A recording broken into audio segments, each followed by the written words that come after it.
Hey folks, Eric Bray, Focus Fishing Guide Service. Got another video fishing report for you for Table Rock, even though that's Taneycomo behind us again. It is July 24th, Wednesday. Again, sorry I didn't get this done on Tuesday as usual, but things happen. Get it done for you now. With me again this week is Philip Stone, another guide on Table Rock, Stone's Guide Service. Both of us have been 7 days a week. Katie, just 7 days a week for another probably 3 weeks, and then it'll slow down a little bit. But right now we're running 7 days a week, either here or on Table Rock. As far as Table Rock is concerned, lake level currently is 918.76, I think, which puts it about a 1.7 feet high. Core is continuing to run water. There's current running right now. It's basically a 24/7 deal. They run 1 to 2 units in the morning, and then usually around 1 or 2 o'clock in the afternoon they kick it up to 3 or 4 depending on power generation needs. So they are drawing Table Rock down, they are drawing beaver down. The biggest problem with that is we still don't have a thermocline. Yes. Making our deep bite even harder. As far as water temperature, you know, we're mid to upper 80s everywhere all over the lake. I've seen a lot of 85s, 86s, 87s. You get up in the Kings, you get up in the James where you've got a little bit more color in the water, and you will see 89 to about 93 or 94. Especially last week with how hot it was. It may have cooled down a little bit since we've had some cooler nights, but you're still looking in the upper 80s, low 90s in the river. So water's warm, summer patterns going on. If you guys are coming down, so you're going to fish the lower end of the lake, again, I'm going to encourage you not to fish the lower end of the lake. Don't do it. It's just not good. I mean, you can go out and catch a few, but boy, it is tough on the lower end. It really is. You know, a lot of times we use live bait with our clients, especially if we have inexperienced clients that just want to catch a few fish, and we're struggling to catch fish on live bait down by the dam. So yeah. If you have the option of going to Kimberling City, going up the White, or going up the James, absolutely positively take those options rather than fish the lower end. The lower end is fishing incredibly tough right now. If you don't have the option and you have to fish the lower end, you don't have any other choice. I would definitely have a topwater tied on. Your topwater bite there, spook, Sammy, whopper, plopper, whatever you want to throw. That topwater bite's going to last maybe 30 minutes. Yeah. If you get lucky. Yeah.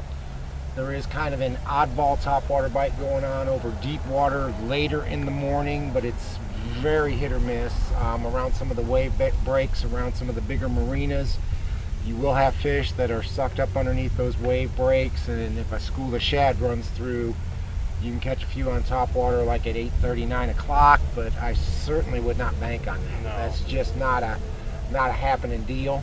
And then once the top water's done, I know you've been throwing a swim bait. What you talking about the swim bait? Been throwing a swim bait a little bit, and same thing, you know, kind of chasing the shade around on those docks and getting it around the floats, under the floats. You know, and it's there again, you've got that window.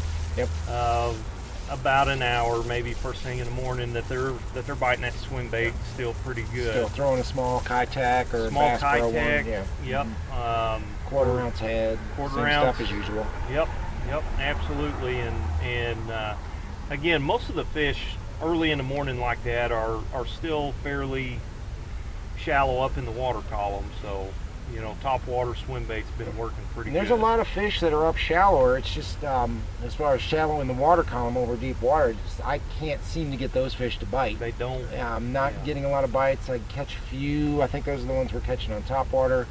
We're catching a few on a swim bait, like Phil said, catching a few on a spoon, whether it be the scuba spoon or the big flutter spoon. Yeah. That bite's not really great down there by the dam, but we are catching a few doing that. The next bite that's probably best at the dam is a drop shot rig. Yeah. Shad shape, cut tail, UV drop shot worm, Chomper's drop shot worm. And these fish are over trees. Phil and I were just talking before we started this. Been talking to a lot of guides, and everybody, especially down by the dam, everybody's struggling, and all over the lake guys are struggling. It's not a great bite right now. And the problem is we get so conditioned. We fish this lake so many years. This is where they always are in the summertime. This is where they should be. Well, they ain't there. They ain't on those long gravel runouts like we always talk about in the summertime. There's no thermocline. There's no reason for them to be there. You find one or two on those gravel runouts, but most of them are going to be on trees. They're going to be over 50, 60, 100 foot of water. It doesn't matter. In those treetops that top out around 35 or 40 foot deep is where I'm catching most of my fish. I'm not catching a lot down by the dam. I'm catching them up the river, catching them in the mid-lake area, but not by the dam. So that dam bite, even that bite is not good down by the dam. Right. Go up around Kimberlake City, mid-lake area, again, topwater. First thing in the morning, you get a little bit longer topwater bite there, especially if you've got a mix of clouds and sun. If it's completely cloudy, topwater bite sucks. If it's a little bit of clouds with some sun breaking through, you're going to catch them on topwater for 45 minutes to an hour and a half. Just kind of depends on how the fish are reacting to the sun. Spook, salmon, whopper, plopper, popper, whatever you want to throw. Throw that first thing in the morning. I know then you're going to the swim bait again. Swim bait, basically going after the same fish, and like Eric said, that bite prolongs a little bit the further away from the dam that you get. And then I know you're throwing a spoon. I'm drop shotting. I'm doing better at drop shotting than I am using the scuba spoon right now. I can catch a few on a scuba spoon, but you've been doing a lot better with that. I mean, yeah, so it's kind of the opposite. He's doing better on the drop shot, and I'm doing better on the spoon, and we're both catching the same fish, same areas, over those trees. And like Eric said, it's that 40, 50 foot range. You can see them on your graphs. You know, you've got to work them a little bit. You're not going to catch every one you see, but the ones that you get them active, and it fires that school up, and you can catch them pretty decent. I mean, and it's the same deal with the drop shot. It's not like I pull up on a school of fish and they're just going to absolutely just jump in the boat. But you can work those fish and you know, reel it up a little bit and let it fall in front of them. A lot of times that's all it takes. Yeah. You'll get the fish to come out of the tree and they'll just be hanging with the bait. You'll see them on your graph just sitting there next to the bait. You're shaking it, trying to get them to take it, and they won't take it. Using that shad shape, I'll reel that thing up, maybe 2 or 3 cranks to where it pops up real fast, and then open my bail and let it fall. And almost every time when I do that, they'll hit it on the fall. Right. Catch that first fish in a good group of fish and you'll get the entire school fired up. Yeah. And then you can catch them for another 15-20 minutes while they're fired up. Yeah. Once they settle back down, you got to start working them again. Yep. It's not like you're going to get bit on every drop, but we are catching fish. You know, 20-30 fish in a 4-hour trip is a good day right now. Usually we're catching about 15 or 20, but you get the right school fired up and you can have one of those 20-30 days with a drop shot right now. Have been catching a few on a Jewel Pro spider jig around some of the docks in Kimberling. It's in all honesty, I haven't done it much. I did it one time this past week. I had one group of clients that could fish a jig, so we went and did that. Pitching around the shady corners of the docks. Most of those fish on docks are going to be in that probably 12 to 18 foot range under the docks, back in the slips, under the walkways. Getting it as far back into a slip as you can and feeding it line so it stays up underneath there and doesn't pendulum back. That's really key. You know, Okeechobee blue, as you guys know, is my favorite color, but catching them on that, catching them on green pumpkin candy, watermelon candy, all those colors like that matched up with a speed craw has been my best trailer. And again, I only did it one day last week, but we did catch quite a few fish doing it, so keep that in mind. You go up into the James, and the jig bite's definitely king up the James. Catching a lot of fish on a jig, a lot of fish on those chunk rock mixed with gravel points and main lake banks. The steeper ones, almost like you would think that you'd throw a wiggle wart on. You know, that sort of a 45-degree chunk rock bank really seems to be where these fish are holding up the James. I know some of the guys are catching them in the very backs of the creeks throwing a crankbait, but I'm doing better on the main lake. Fishing the Jewel Pro spider jig, 7/16, Okeechobee blue, green pumpkin candy are my two best colors.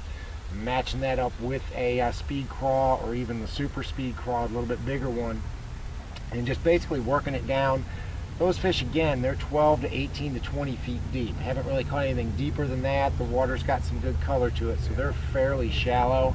Have you been spooning or anything up there? Yeah, I was going to say we're getting close to that flutter spoon bite is starting to work a little bit, especially up in the rivers, and that bite will get better, especially closer to the fall that we get. And we've talked about the Strike King Sexy Spoon. That's the one I like to throw in the 5 and the 7 inch. I did not get to throw it at all last week. Didn't have the opportunity to throw it. Didn't.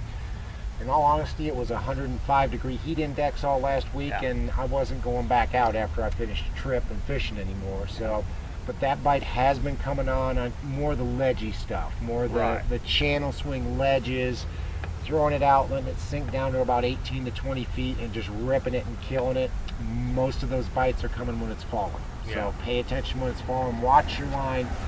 That's when you know you're going to get bit. White River is still, as far as I'm concerned, the White River is the best place to fish on Table Rock right now. It is by far where I'm catching the most fish. It's where I'm catching better fish. It's where I'm catching fish in a better variety of ways of fishing. First thing in the morning, top water. Usually lasts about an hour. If you get the right day, it can last all morning. Had a day 2 weeks ago where for 4 solid hours we caught them on top water. Spook, Sammy, Whopper, Plopper, Popar, whatever you want to throw, whatever your favorite topwater is. And again, these fish are coming more off of points than anywhere else. And more of the rock mixed with gravel points with a little bit of timber around really seems to be key to get the topwater bite going. But just watch for shad. If you're seeing shad busting, you need to throw around the busting shad, because that's where we're catching topwater fish. Sun comes up. I know you're throwing a swim bait.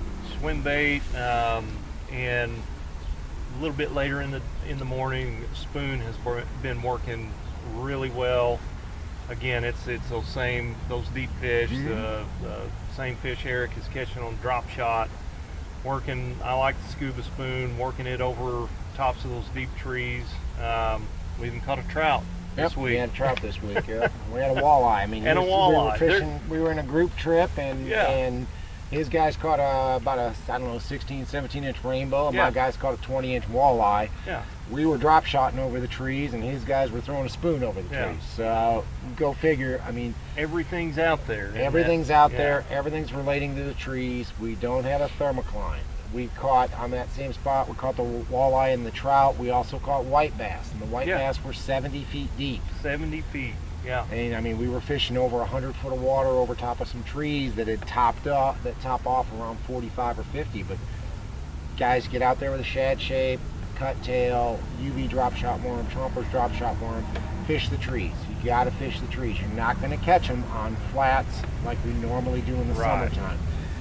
If we ever get a thermocline built back up, those fish will move up on those flats and those humps. But for right now, you really need to key on the trees.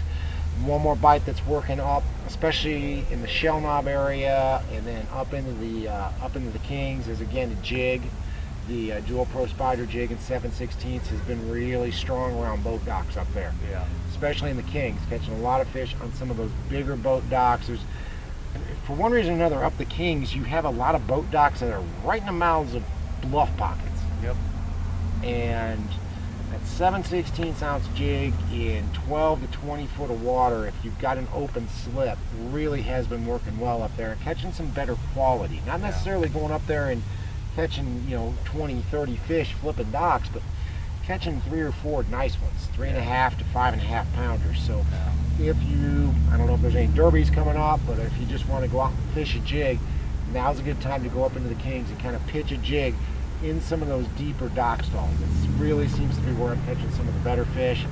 Flutter spoon, again, I did not get to throw it at all last week, but the flutter spoon's been working really good up the white as well. Guys, we are end of July. We got one more week of July, sort of. Kind of. I guess exactly one more week of July. Which means we have got 3 more weeks of kids out of school and Branson being busy. We'll have a little 2-week window there where the boat traffic will slow down immensely on Table Rock. Then we'll have the worst holiday of the year. Yes. Labor Day as far as guides are concerned because it is the hottest, the busiest, the worst boat traffic we have all year. There will be a little bit of traffic on the lake. There will be a lot of traffic on the lake, but once we get past Labor Day, we'll get back to having the lake to ourselves. We can get out there and fish, and hopefully it'll cool down a little bit. But still catching fish, still, doing a lot of drop shotting, catching some on a flutter spoon, catching them on a swim bait, a few on top water. But if you guys are still coming down for your vacation, want to take the kids out fishing, give us a call. If you want to learn to drop shot, now between probably the end of September is the time to come. Time to do You it. want to learn how to fish a drop shot. We'll show you how to do it on those flats. Probably won't catch very many, but we're fishing the same locations right now that we fish all winter long. Yep. If you want to learn how to drop shot in the summer and the winter, now's the time to come. Now. Either one of us can show you how to do it. Yeah. Want to throw that big flutter spoon? Absolutely. I can show you how to do that. I'm still learning it, to be honest with you. Still kind of learning all the little nuances of it, but I am catching fish doing it. I'll be more than happy to show you what I know on it. But anyway, if you're coming down, you want to hire a guide, give us a call. It's Focus Fishing Guide Service. You can reach me at 417-860-4743. Hit my website, focusfishing.com. You can either book online or shoot me an email. Either way, I'll get back to you as soon as I can. We'll get a trip set up. Guys, thanks for watching the videos. Take a minute to subscribe if you haven't done that. But thanks for watching. Can't wait to hear from you. We'll see you on the water.